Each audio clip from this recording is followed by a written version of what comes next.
27वीं तरमीम पर जब तक 100% इत्तेफाक राय नहीं होगा मुशावरत जारी रहेगी।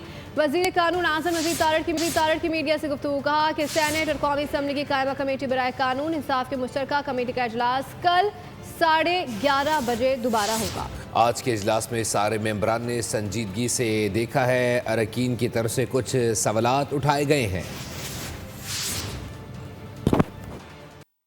जो दोबारा मीटिंग है जी, कल फिर बैठेंगे, अर्करेज़ी करेंगे और जब तक सारा कंसेंसस नहीं हो जाता तमाम अरकान दोनों ऐवानों के जो हैं कौमी असम्बली के और सेनेट ऑफ पाकिस्तान के हर जमात को इसमें हमने दावत दी है और जब तक 100% कंसेंसस नहीं होगा सब लोगों में तब तक ये ज़ाहिर है ये बहस चलती रहेगी और यही हुस्न है जमहूरियत का कि आप बैठ के करते हैं।